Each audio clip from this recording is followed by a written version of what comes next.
Hello, everybody. This is Chris, aka CJ Flyer, back with the fire with some more content. And it's been a while. It's been like 2 years now, I think, right? Something like that. The last time I was regularly making content for the CJ Flyer YouTube channels and social media accounts was like tail end of 2020 into 2021. And a lot's changed since then, that's for sure. So we're back though, and quite possibly back at the worst possible time for my content creation hibernation. I am officially going to put myself through rehab for being an incredibly depressed Mavs fan and depressed Purdue fan. Uh, not a great year for basketball for me. I'll just tell you that much. But we're here, and we're going to be doing some regular series here on this YouTube channel and on podcasts, wherever you're listening to this. We're going to be doing this on a semi-weekly basis. Right now I'm thinking probably once a week is good for the right amount of content. I'm at least going to commit to once every 2 weeks. But anyways, y'all don't care about that. Y'all just want to get into the content here. So today we're going to be discussing the Mavericks right now as they stand. We currently have 3 games left in the season. The Hawks game just finished within the last couple hours. So we're going to be talking a little bit about the ending of that and just the depressed Mavs fan update. And then we're going to start getting into the new CBA and all of the exciting information to come from that. Now, if you don't like the long-form content, I'm also going to be breaking this down into different clips for, I would say, like mid-form content. We'll call it that. You know, no longer than a 10-minute video for each one of these topics. And then on top of that, we'll also have different shorts and other content coming out. So without further ado, this is like the unedited version. Although I will say if there's anything that ever comes up on screen or anything that I ever say that I want to cut out, of course I'm going to cut it out. But for the most part, this is like 99% unedited. You get to see it fresh without any changes. Or if you want to see the edited versions on the mid-form content, you'll have that option too. So I'm going to stop rambling. We're going to get into this right now. Depressed Mavs fan update. So maybe this should be a weekly segment. It's been a bad year for being a Mavs fan. Now, I just want to give some context to my point of view from how the season has gone. Now, of course, the start of the season, things were not so hot. They weren't bad, but they weren't great, right? The team was sitting right around 500, and in my mind, I was like, okay, look, the way that the season started last year, they also got off to a little bit of a slow start in the 2021-22 season. It is what it is, you know. And so in my mind, I'm thinking, well, they still have a chance to climb back just like they did that last season. And they always can make moves. You know, there's the Bertans contract, which, don't get me wrong, I like Bertans. Seems like a nice guy. But his contract is, you know, he's getting paid way too much for what he does, being a bench player. So if the Mavs are able to trade him, and maybe like tag on a couple extra draft picks or something and bring in someone on a lower deal, that would be great. Even if that player doesn't even contribute much, just to get off that contract would be key. And then on top of that, being able to get another star around Luka, whether that's in the form of another ball handler, similar to what Brunson was, or if we could get a defensive big, which that seems to be the story all the time, every single year for the Mavs, getting a defensive big. Why can't it happen? You know, Tyson Chandler is like the only one. And then other than that, my favorite big man from the Mavs, you know, I mean, sure, Dirk, of course, but Boban, I mean, that's pretty much it. Don't get me wrong. I like Christian Wood, okay? He's a great offensive talent, and I do think he deserves more play time. I could spend days ranting about Jason Kidd's coaching. I'm not going to get much into that right now. But, you know, Wood's not going to get it done for the Mavs on the defensive end. He's not what they need in terms of a defensive anchor, rim protector, specialist. So that leaves us now going into this season's trade deadline. The Mavs, you know, the West is wide open, And in my mind, I kind of saw the writing on the wall. I'm like, they're going to make a move. I didn't think it was going to be the Kyrie trade, and I was actually trolling one of my friends about it, saying, oh, yeah, they're totally going to trade for Kyrie. And then it happened, and I had, obviously not like a real panic attack, but just like on an NBA fandom level, just my head was spinning. I was like, what just happened? Like, I don't know that I like this because we all know that, whether you are a Kyrie fan or not, you have to admit that there is always some level of drama that is around him and the team, whatever team he's on. It always happens. So whether you like the guy or not, I mean, that always comes with it. And do you really want that on your team? And man, it took me 24 hours to process, and I was like, okay, like watch a few highlight reels on YouTube, convince yourself this is going to be good. Let's get into it, and it has not worked out. Kyrie for Dinwiddie, that's fine, but getting rid of Dorian Finney-Smith, Dodo, I mean, the defense is already bad enough as it is. It's taking another notch down, and not a good look. And I forget sometimes that Markieff Morris isn't even on this team. Like, so things are not looking great. We're now down to the end of the season. Let me go ahead and pull up on the screen right now what I want to talk about here. We're on tankathon.com, and so here's the situation, right? I'm not usually a fan of tanking in general, unless your team is just absolute garbage, that they're not going to get anywhere, and you're trying to develop your young guys. You're not going to even squeak into the top 10. You might as well just, let the guys try, sure, but no need to like risk injury to any of your upcoming star players or rookie guys. No need to go all out making moves to try to sign buyout players that, would help put you over the edge. Like, they're not going to be doing that, right? So teams like Detroit, teams like Houston, they have no business trying to make an attempt to get to the playoffs at any point this season. Now, the Mavs, I think it was like 2 months ago, they were around the 4th seed. And even 2 weeks ago, I mean, they were down to around the 10th, 11th spot in the West, but they were only like 4 games back of the 3rd or 4th spot. And it's very doable to get back to a high playoff seed. So at that point, there's always a lot of negativity surrounding this team during the regular season. I was being as optimistic as possible. I'm like, look, you got a second superstar caliber player on the team, and you got to give him a little bit of time to get things worked out. And if for anyone that's forgotten, when Kyrie first joined on, I mean, Luka was having injury troubles, and then once Luka started coming back, Kyrie was having injury troubles. So, obviously things were not gelling right away. And it doesn't hurt that the guy you traded for wasn't available for a few games, and that your best player wasn't available for a few games. So obviously it's going to hurt you, and it is what it is. But since they've both come back, things have been looking pretty bad. Losing in typical Mavs fashion, blowing big leads, losing at the buzzer. I mean, it just feels like every game. I've stopped watching some of the games because I just can't take it anymore. And then, of course, anything that's on Bally Sports, I just refuse to watch in general. That's a topic for another day. But anyways, we're here on tankathon.com. You take a look.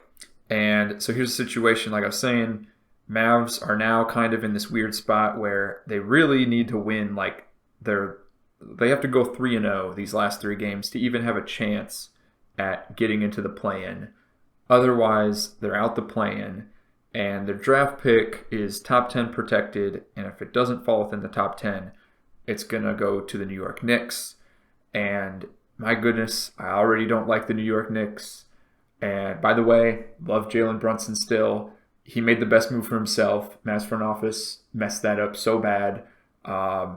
There's no excuse, really. Anyways, so ideally, at this point, you're probably not going to make the play-in. Even if you do make the play-in, right? still a chance that you fall out, and then you lose your pick anyways. So what would be the point of making the play-in just for an extra game or two? I guess you get a little bit extra, revenue from the ticket sales. But other than that, long-term wise, it makes a whole lot more sense to just lose out at this point, secure a top 10 pick, and move into the next season, start game planning. Please fire Jason Kidd and just go on from there. So, all right. So we're looking right here. At this current moment, they have the 10th worst record. So they're like right on the bubble, right on like they are on the line. They are only one game worse than the Oklahoma City Thunder. They cannot afford to switch spots with them, or they are kicking themselves in the foot. They're going to lose the pick. They're not going to make the playoffs. It'll be the worst season in recent history if that happens. So ideally, I mean, I don't know if Cuban and the front office, they don't want to give off the impression that they're giving up. I don't know why, at this point, why you wouldn't just bench Luka and Kyrie. But for what it's worth, if they're trying to make All-NBA or something, I guess you could make the argument. Or like they don't want to show signs of weakness, like, oh, we're throwing in the towel. But honestly, it almost feels more stupid to try to win the games at this point. So it's hard to say. And the hard part, too, is of these last 3 games, you have the Sacramento Kings, which I believe at this point aren't really going to make a shift up or down in the standings. Like, they're pretty much set where they're at for the seeding. So they don't really have a reason to, like, attempt to win games or lose. I mean, really, it doesn't matter to them. And then you have the Bulls and the Spurs, which the Bulls are currently 12th worst team. They have every incentive to, get a better draft pick or better odds at a better draft pick. And then the Spurs are, same. I mean, no matter what the Spurs do, win or lose, I mean, they're going to be in that top 4, which is all you really need for, top 3 is the equal odds at getting the number 1 pick. At this point, they're not going to fall to 4. They'll still be the 3rd worst, so it doesn't really matter. I mean, I don't. It's tough. It's really tough. We'll see what happens. But ideally, Mavs lose out at this point. I'm like, it's the first time ever as a basketball fan I am rooting for my team to lose. I don't think I've ever been in this situation before. It's weirdly exciting, but also weirdly embarrassing. Speaking of embarrassment, though, like I said earlier, for those of you that follow any kind of college basketball, I'm a Purdue basketball fan, and that's all I'll say. So, all right. We'll check back in next week on the Mavs, see if they did lose out and what's going to happen there. And I don't have any hope at them. It says they got a 3% chance at the number 1 overall pick, which would be Wembanyama. We'll see. Anyways, let's move on in the agenda here and talk about the new CBA. So, a couple days ago, I think it was on April 1st, which honestly makes it, it's like, is this an April Fool's joke or is all this real? Because some of the information they came out with was a little bit weird, and I'm not sure I like it. So, first thing we'll talk about is the new rules with the All-NBA and end-of-season awards. So, and we need to dive into the details on this because this is huge, okay? First time ever, I believe this is being done in league history, where they're requiring players to have played a minimum number of games to qualify for some of these end-of-season rewards, like MVP, like All-NBA, most improved player, Rookie of the Year, all everything that comes with a Defensive Player of the Year. So, in recent history, we've seen load management take over. We've seen a lot of players choosing to rest games even with just a mild injury. It's definitely very different vibes than back in the 90s and the 80s. But that, you could make the argument back then players weren't getting paid a whole lot, as nearly as much as they're getting paid now. Obviously, they're getting paid a lot of money. They have comfortable lives outside of basketball, but not as much as players are getting paid now.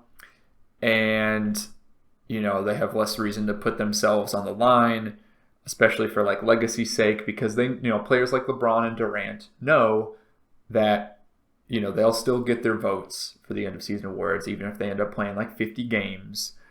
As long as their team is at least a fringe playoff team, everyone's going to give them their respect, their kudos, because they are, two of the greatest players in the league right now. But, again, with the load management thing, and I've experienced this myself, LeBron, I'm looking at you. It's been 2 times now I've tried to see you, and you've either been resting or you've had an injury. I put quotes there. You could have been injured. You couldn't. I don't know. But you've dodged me twice. 3rd time's the charm, right? I'm going to be trying here. Hopefully he's still able to play at the level that he's been playing the past couple years after this most recent injury. But we'll have to see. But yeah, don't fool me a 3rd time, LeBron. Yeah, I've wasted money on a Mavs Lakers ticket. This is back when Luka was, I think it was his rookie year. Yeah, so missed out on LeBron there. And then back in 2016, it was when he was on the Cavs. It's towards the end of the season, so fair enough, I guess, if he's sitting, whatever. But y'all get the point. And I've had it happen to me before in the middle of the season too. I went to like a Bulls Sixers game, and I think it was Embiid was sitting that one. There's been a number of games I've been to where some of the star guys are sitting and you don't hear about it until the day of. And it's insane. It doesn't hurt me a whole lot. But just think about someone like that paid a little bit extra money to get down to like the lower tier seating, lower bowl or whatever, maybe not courtside, but they're close to there. And like, they paid hundreds of dollars to see their favorite player, and they're not playing. And you don't get a refund at that point. Like, you're playing to see the 2 teams play. You're not paying to see a player play. There's no, like, insurance for that, right? So, it's hurting the league. Really, like, I could sit here and say it's a me problem, but really it's a league problem because you're constantly having this happen. And people are not getting to see the product that they thought they paid for.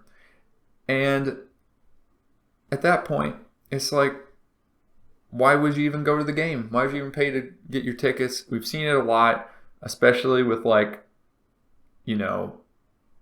teams like the Warriors, the Lakers that have a big draw that bring in people from like smaller markets to come watch the team play.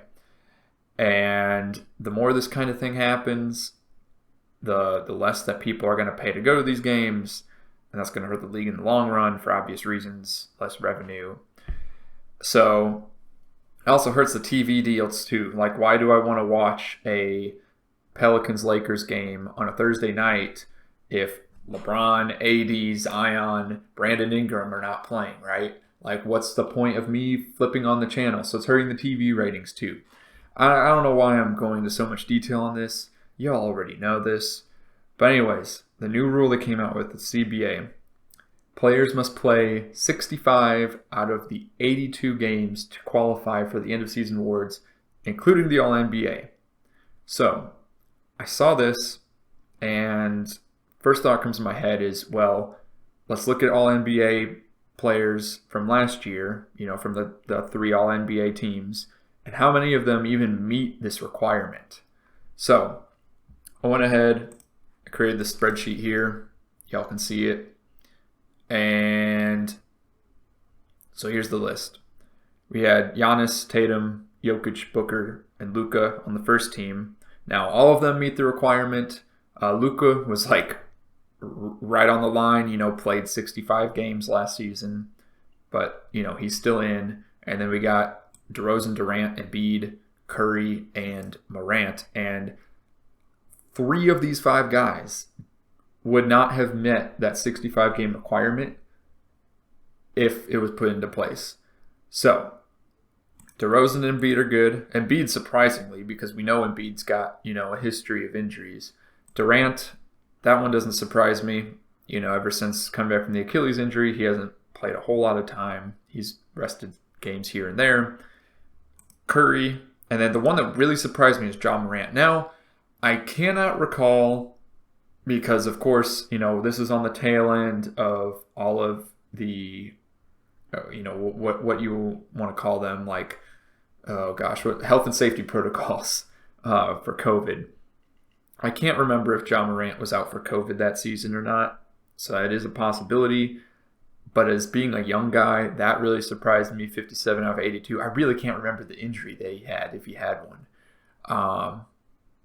And then going on to the third team, Chris Paul right on the edge, and LeBron James played 56 of 82. So you look at it here, and you got 4 out of the 15 guys not even meeting that requirement. And so then that led to me wanting to dig a little further, right? And let's look at those guys. So we have Durant, right? Let's go to those games played for the past few seasons. And so far this year, he's only got 39 played, which, he had that one injury as soon as he got traded to Phoenix, where he slipped during the pregame. So, and then he had another injury before that when Kyrie was on his own on the Nets before he got traded to the Mavs. Or sorry, they got 44 on the season, not 39. I was looking at the Brooklyn total. Look at last season, 55. Look at the season before that in 21. You got 35. You look at the season before that. So he was injured the whole time. Then you go to 2019. 2019 was the last time that he would have met that requirement of playing a minimum of 65 games in the season. And he wasn't even on the Nets at that time. He was on the Warriors. Like, that is how long it's been since Durant has played 65 out of 82 games in a season. He was on a different team. That was back on the Super Team Warriors. And even if you look before that, like 78 is impressive, don't get me wrong. But then you go to the season before that, 68 out of 82, 62 out of 82. I mean, come on. It's not a good look. And it makes me wonder, because recently, like I'm not questioning like load management with him or anything. These are legitimate injuries he's been having. I have no doubt about that. And it just makes you wonder, like, is this it? Is he never going to get an All-NBA appearance again after this season? If the new CBA goes into effect next year. That's just, no more awards, no nothing. He's just, all-star appearances, maybe, sure, But is this it? Like, is someone this injury prone just never gonna, even if while they're playing they're averaging like 30 a game, which go to his point totals here. So far this season averaging 29. I mean, are we saying now that a guy that's averaging, 29, 7, and 5 isn't gonna make the All NBA just because of the limited amount of games he play? I mean, I think there's an argument to be made. If, like, let's say he finishes, like, in the 17 season, he finished 62 instead of 65, there is going to be someone, I don't know who, someone is going to finish with, like, 64 games played, and there's going to be some kind of official protest that's made when I'm sure it'll be, like, undoubtedly, there's, like, a first-team All-NBA guy, and they're going to miss it because they're 1 game short of the requirement. Like, it's going to happen. You already know that this will happen at some point. And then the league will overturn it because they, don't want to hurt their marketability or publicity. And then the last guy on the third team is going to get outed, and it's going to be hilarious. All right, let's look at Stephen Curry. So last season he played 64. Season before that he played 63. Season before that, he was out It was a bad season for him in 2020s. He only had 5. The last time that Curry had 65 in a season was back in 2019. Let's go to Ja Morant. This really surprised me. Ja Morant has not had has had a season where he's played a minimum of 65 games since his rookie year in 2019 to 2020. Go to LeBron. We got 56, 45. It wasn't since 2020, and he barely made the cut with 67 games. And then if you wanted to go back even further than that, it wasn't since the 2018 season. We go to Luka. 65 last year, so like I said, he barely made the cut. Season before that, 66, barely makes the cut. 2020, barely misses the cut. 2019 makes it just fine, 72 out of 82. This year, he's, unless, like I was saying earlier, if the Mavs choose to sit him to tank the last 3 games of the season, he may or may not make the cut this year. So, not a good look. And Luka, has for the past couple years now, he's an MVP candidate. Top 4, top 5 MVP guy, right? And barely missing the cut or making the cut. Chris Paul. Let's look at this one. Barely made the cut last year. This one surprises me because Chris Paul has recently been known as the guy that doesn't play enough games. But in 21, he did get 70. 20, he got 70. 58, 58. So yeah, we possibly... one of two things is going to happen, right? Either the load management that's been happening these past few years is getting out of control. Players are going to start playing through minor concerns, or at the very least, they're not going to take games off that are just, rest games where there's actually no legitimate injury. Or the other thing that's going to happen is the injuries that have been going on are more serious than we thought.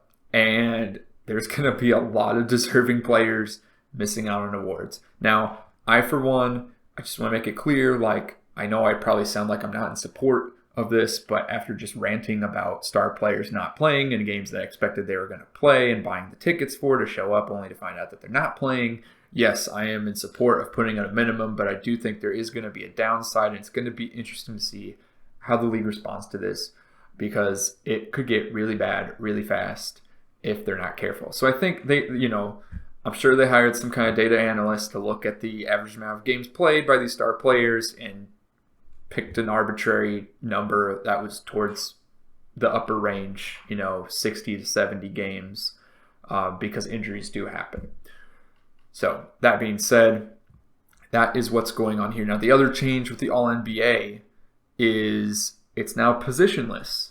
So if we look, let me go ahead and put this aside for y'all to see.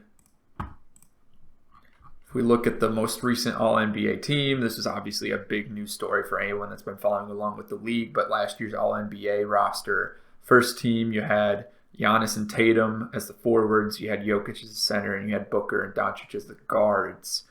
And there was a lot of arguments over why is Embiid not an All-NBA first team? Because he's second place for the MVP voting. So what's he doing on the second team? He's in the top 5 best players in the league. He should be in the first team. The problem was he's identified as a center for his position, same as Jokic. And so now they want to combat that issue and say, okay, it's called All-NBA team, but we're just going to put the top 5 guys in the first team, second best 5 on the second team, third best on the third team. So that's what it's looking like now. So if we were to redo the All-NBA from this year, we would throw, likely what it would be, Embiid would probably take Booker's spot, if we're being honest. So then you would have Giannis, Tatum, Jokic, Embiid, Luka for last year. So that's what we're looking at here. Booker would go on to the second team. I'm not sure any of these others would really change. I think Towns sitting in the third team makes sense. Again, this is the 2021-2022 season. So keep that in mind. All right, enough about the All-NBA. We got to be talking about this other exciting news, the in-season tournament, okay? So I like the concept, don't get me wrong, but so let me back it up a sec. This has been a topic of discussion for a while now, this NBA in-season tournament, just a way to draw interest during the regular season. So the first thing they did, of course, was require this 65 out of 82 games we played for end-of-season award qualification to get star players to play more so that people will start showing up to more regular season games. The second thing they're doing now is putting this in-season, mid-season tournament that's technically just a part of the regular season. There's not really much at stake here. It's just a way to get people excited, have a small little single elimination tournament right towards the front end of the season around November, December time, and just get people hype. It's like, March Madness style. It's, more like World Cup style, actually. You got pool play, and then you got a single elimination tournament. So, the way they're going to set it up, they're going to have 80 regular season games scheduled from the get-go. And then what they're going to do is for the pool play, those scheduled regular season games will be part of the pool play. And then they'll take the top 8 from the pool, top 8 finishers. They will get put into a single elimination tournament bracket. The remaining teams in the league will have games scheduled at that point that will count towards their regular season. The single elimination tournament counts towards the regular season. And then once they get to the championship game, that'll be played at a neutral site, which I guess Vegas is being talked about. Who cares? Whatever. Like, sure, fine. That championship game for that tournament will be an 83rd game for both those team seasons. It won't count towards the standings, so there's no, issue there with one team being half a game ahead of another team at the end of the season. It's just not going to count. And then the incentive for the teams is that the winning team, each player will get $500,000, and the coaches also get paid some amount of money too. I don't know.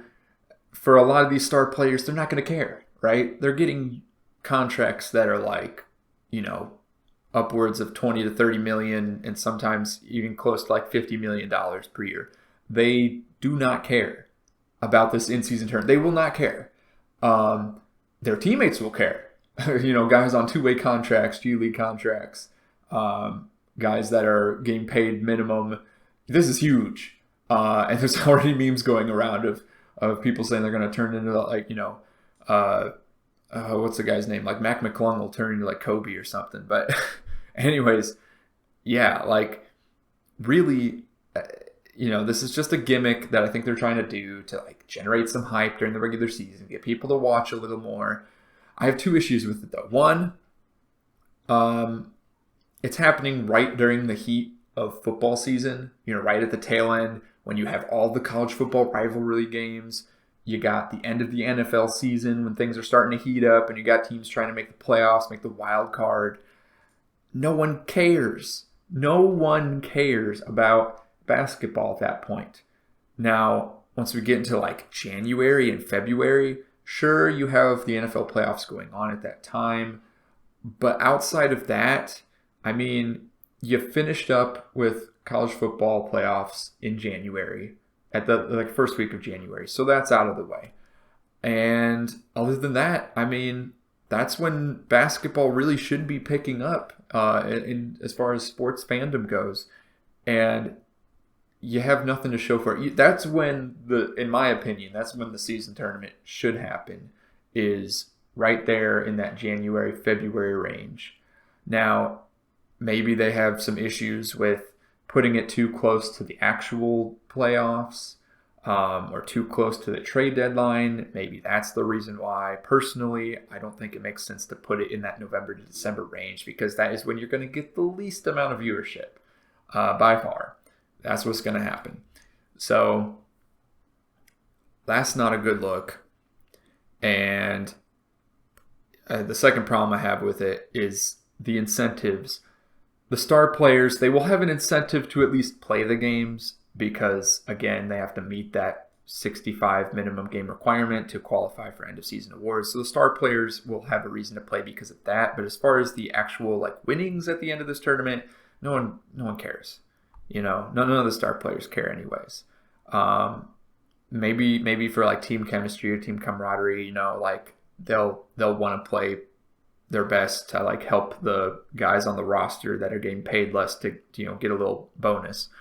Otherwise, I don't see what incentive they have to put in the effort outside of the awards. So that's my take on it. I'm cautiously optimistic. I think it could still be a good thing for the league. At least they're trying, right? At least they're trying. That's, you can't say much more than that. All right, next thing we got to talk about here, player additional income. So players are going to have opportunities to make even more money than they're already currently making, and they've been seeing a huge salary bump in recent years. So it's never been a better time to be exceptionally talented at basketball. So start putting in that work and build up that resume now, folks, because now's the time. So players will now be able to invest in NBA and WNBA teams through a private equity firm. Now, they didn't really share too many details on this as far as I could tell from searching online. So whether that means they're going to be able to buy, like, is it going to be like, going on Robinhood, buying fractional shares of freaking Apple or Microsoft or something? Who knows? Is it, like how the whole system will work? It's hard to say, but all we do know is that they'll be able to invest in their own teams, which I think is also supposed to try to help combat players jumping around from team to team. To, like, if you're investing in the ownership of your own team, that you would be enticed to stay with the team that you own part of. So we'll see what goes on there. I think that's kind of what they're trying to accomplish. Otherwise, I mean, it's going to come down to how good your financial advisors and managers are for these players, whether they even want to do that or not. Salary cap will be increasing because of the sharing of team and league licensing revenue between the owners and players. This is huge, so there's going to be another pay bump that's going to further elevate that salary cap. And then players will be able to be sponsored by sports gambling companies and cannabis companies. In addition to the cannabis thing, players won't be penalized for marijuana use. I'm pretty neutral about that. As long as it's not affecting their play negatively, good for them. But yeah, the sports gambling thing, I've seen a lot of comments online, people really up in arms saying this is going to, be a huge conflict of interest. But really, how is it any different than someone like Stephen Curry, doing ads for FTX, right? Like, it's, as far as it being a negative, I don't see this as being that much of a negative. If anything, it'll just be a minor annoyance if sports gambling is not your thing. Like, you'll see Steph Curry pop up on the screen and say, bet on me to make 3 threes in the first 6 minutes of this game on FanDuel. Like, I mean, that's all it's going to be, right? They're just going to be doing commercials and little ad pop-ups. So I don't really see that as a positive or negative. It's more of a neutral thing to me. It just allows players more opportunity to be able to make more money elsewhere with different endorsements. Teams can now have more than 2 designated Supermax players. I'm not going to get into too much details, but this would have been nice for the Brooklyn Nets before they had this whole Ben Simmons situation on their hands. Teams can now add a third two-way player. So what that means is the roster limit will go up from, I believe it was 17 to now 18 players. And it's just it's a good way to get more players to make more money that are on the lower end of the, talent sphere. And yeah, that's so, I mean, overall, good look for the players. It looks like they're going to have more opportunities to invest and make more money and bet on themselves even more. So, this is especially good for the players that are not the star players. I think that's the main focus.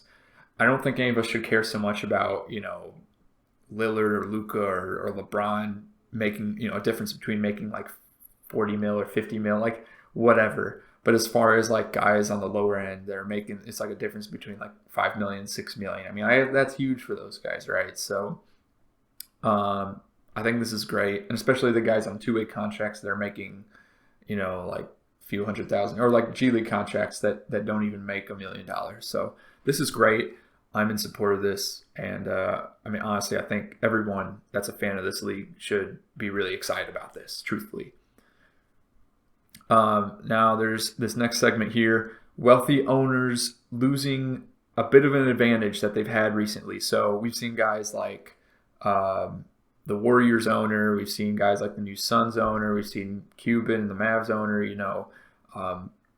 putting their money where their mouth is and putting more money out there to be able to bring in better players, going over the luxury tax, doing whatever they got to do to make their teams better. And so far, it hasn't worked for the Mavs, of course, but we're not gonna talk about that. So just a quote from it was an NBC Sports article: changes are being made to penalize the highest spending teams that far exceed the luxury tax. So they're going to set a second tax apron, $17.5 million above the luxury tax line, and any teams that exceed it will not be able to sign mid-level exception players, any buyout candidates, and then there's a few other restrictions that go on with that. And the teams that this would apply to, if that rule was applied today, would be the Clippers, the Warriors, the Bucks, the Celtics, the Suns, and the Mavs. And one of those six is not like the other. And you guessed it, it's the Mavs. Can you guess why? Because they suck. So thank goodness that rule's not applied this year, because the Mavs are already in a bad spot.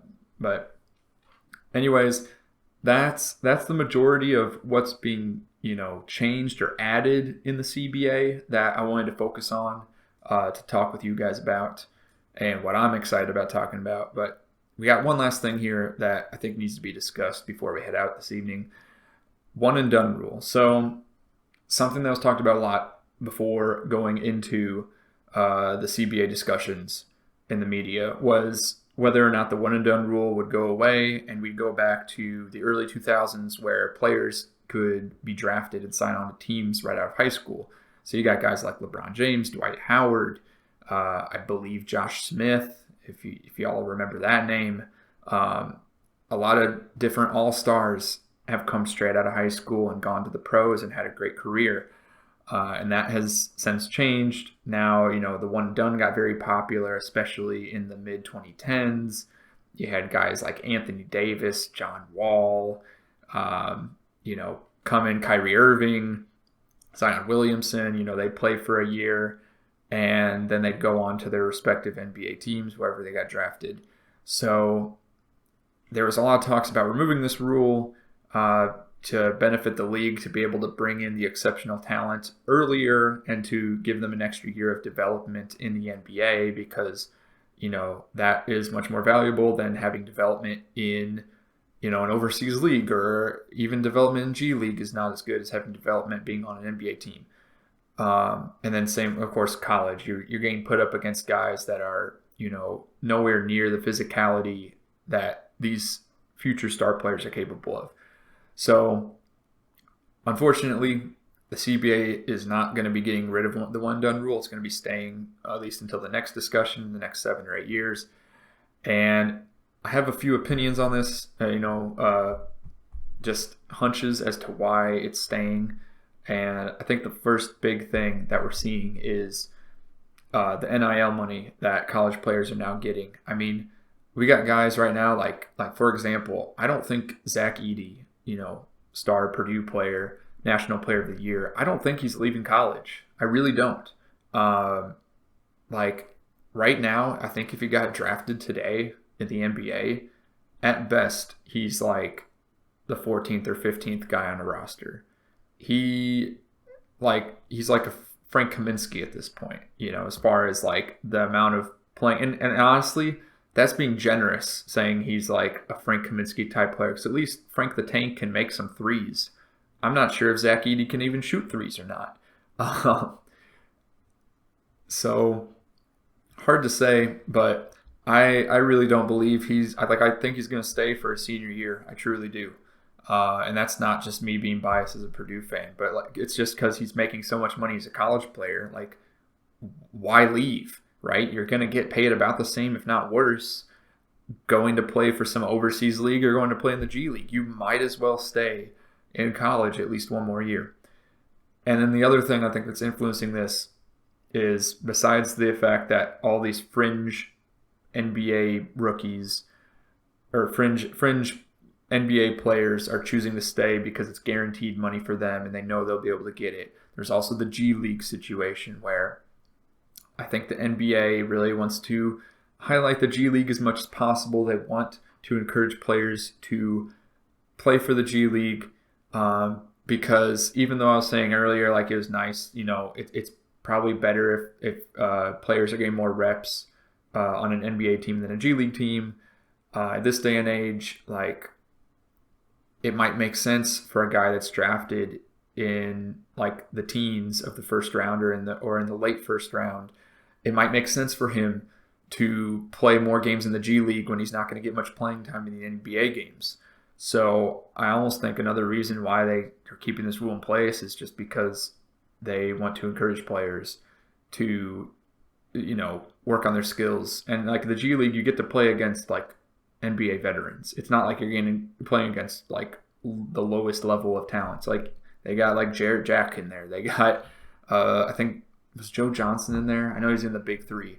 But anyways, that's my take on why the one and done is staying. I don't know if there's any financials involved in it. I haven't looked too deep into that one. That's just kind of like my first impressions of hearing that the rule is staying.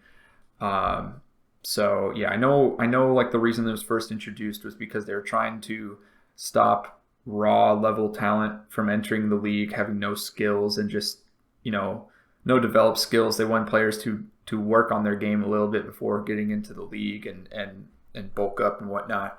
I don't know if that's still the case, if there's other reasons for it now, because to be quite frank, like I don't see why Wembanyama or Scoot Henderson couldn't have played in the NBA this year. I think they were plenty talented enough to hold their own. If you got guys like Jaden Ivey and Jabari Smith Jr. like playing in the league this year, I think Scoot Henderson could have done it too. That's just my opinion. And I love Jaden Ivey, don't get me wrong, but that's how I see it. But, all right. That's the agenda we got today. I hope you all enjoyed. And, I mean, we're going to keep on doing this. Give me your feedback. Let me know what you think. Like I said, I'm going to have these long-form versions of these discussions of these topics. And then we're also going to, edit it out and have different mid-form versions of the content where it's a little bit more edited down, easier to watch and get the main idea quicker. Less of a podcast format and more of like a YouTube video format that is very typical today. And then, of course, we're going to have the shorts. So I hope you all enjoyed once again. Stay safe out there, y'all. And if you're a Mavs fan, let's keep on keeping on.